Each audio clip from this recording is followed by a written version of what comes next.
There are a lot of different Android options on US Cellular. Two of those are the Samsung Galaxy Axiom and the Motorola Electrify M. I'm Aaron Baker from PhoneDog.com. It's dogfight time. Let's see which one comes out on top.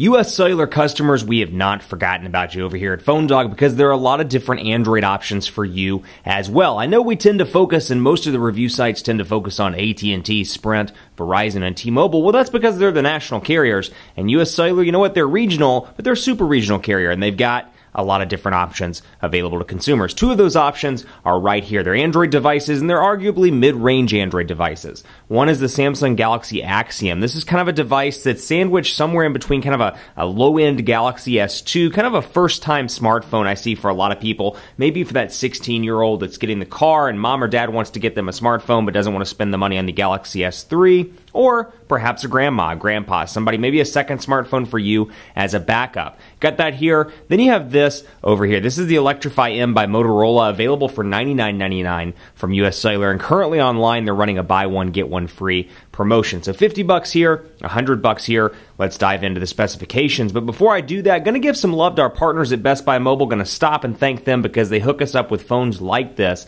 for use in our One Paw Bandit giveaway game, which we do on the site at PhoneDog.com. When you walk into Best Buy Mobile, you'll walk out working with any device you get from them. They'll make sure you're set up, you're ready to go. And so when you walk out the door, you got all your email, your contacts, your web, all that stuff set up and ready to go at Best Buy Mobile. So let's take a look here. Obviously, two very different devices, one from Samsung, one from Motorola, and it's, arguably Samsung's doing quite an incredible job as of late in the Android department, and this continues along in their kind of low-end, mid-range, and high-end device range across all different carriers. So over here, build quality very similar to what you'd expect from Samsung. Got a plasticky look and feel, kind of a gray color scheme, very similar in a couple different ways to the titanium gray we see on the Note 2. A little bit of a lighter hue, but you can get an idea of the different color schemes that Samsung offers. So available in gray, it's got that home button, kind of looks like a baby Galaxy S3, looks like a Galaxy S3 Mini, if you will. You've got your home button, your back button over here, a physical home button, a menu button, a back button, and a physical home button. Similar design theme as the Galaxy S3 with your power button over here on the right side,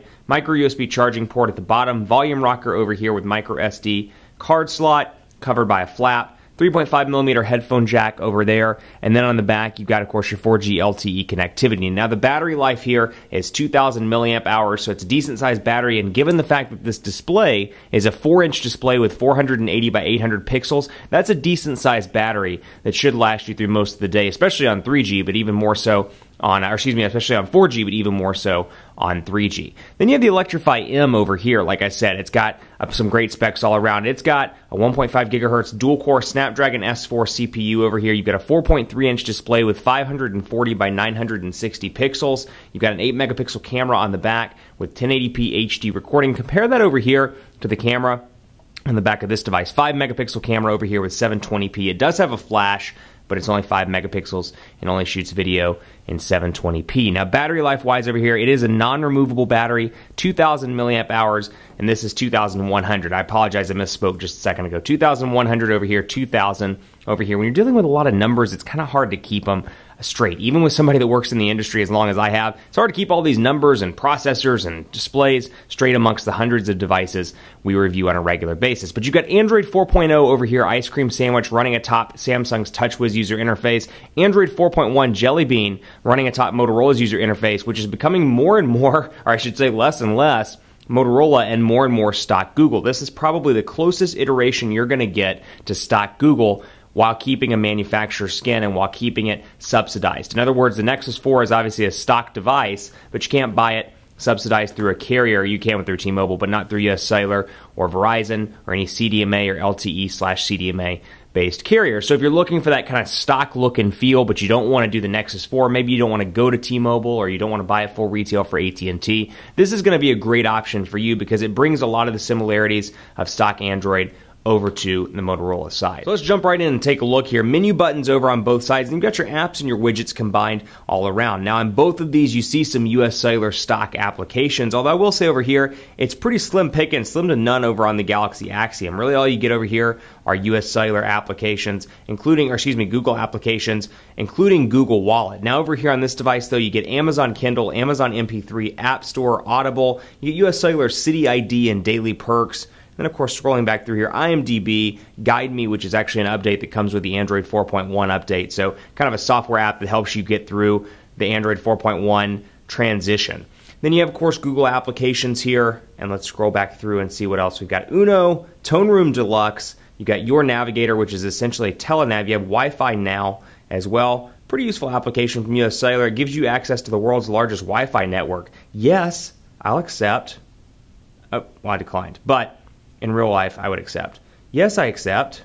And so then it brings up a notification. Please activate the free US Cellular Wi-Fi now to enhance your mobile experience. But Android 4.1 over here, this is arguably a higher-end device, but really in this dogfight, what I'm trying to find out is $49.99 here, $100 over here. Is it worth the extra $50, or do you get enough features in the Galaxy Axiom to negate the price point and make this the better all-around choice? That's what we're going to find out in the dogfight. But first, let's take a look at text messaging. So obviously 4-inch display here, 4.3-inch display here, and this is much like the DROID RAZR M on Verizon. In fact, save for a few color scheme differences, the chrome on the sides, this is the DROID RAZR M on Verizon, just with US Cellular look, feel, logo, and more. So kind of a high-end device, or a low high-end device, if you will, with that edge-to-edge 4.3-inch display. So a little bit of a bigger display over on the Electrify M than over here on the Galaxy Axiom. So 4-inch display, 4.3, and you can see over here you got the Samsung keypad, and then you get a Google Voice typing as well. Whereas over here with the Android 4.1 update, you get Android keyboard, and then you get Google Voice typing and swipe. So you have swipe as an option, but what I find particularly interesting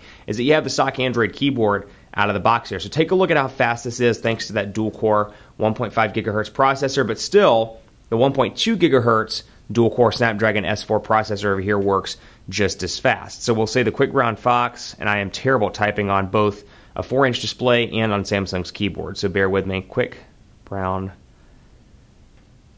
That's the best I got. Quick Brown Fox is happy is what I was trying to say, but you can see here a little bit hard to type on with the 4-inch display, and Samsung's keyboard, as I've said in previous videos, is not my favorite. I think there are some great options in Google Play, so take a look at that. If you get this phone, you don't like the keyboard, plenty of alternatives through Google Play. Now over here, a little bit of a bigger display, and combined with the fact that it's edge-to-edge, it makes it really nice. So we'll say, we'll go ahead and do it to the Quick Brown Fox. The Quick Brown Fox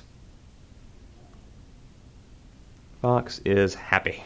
Quick Brown Fox is happy. Easier to type on. You got landscape, a larger display on landscape as well. And one thing you'll notice on this device, on-screen buttons. So you've got on-screen home, recent applications, and back. But then, of course, with Android 4.1 as well, you get access to Google Now, whereas you don't get that over here. No on-screen buttons, though, over here. You do get the TouchWiz user interface, and just comparing notification bars, take a look at how stock this looks, even though it's running Motorola's UI versus over here. So obviously it's appealing to two very different demographics. TouchWiz, well-liked. I happen to think very highly of TouchWiz. I think the value proposition you get is great for a lot of people.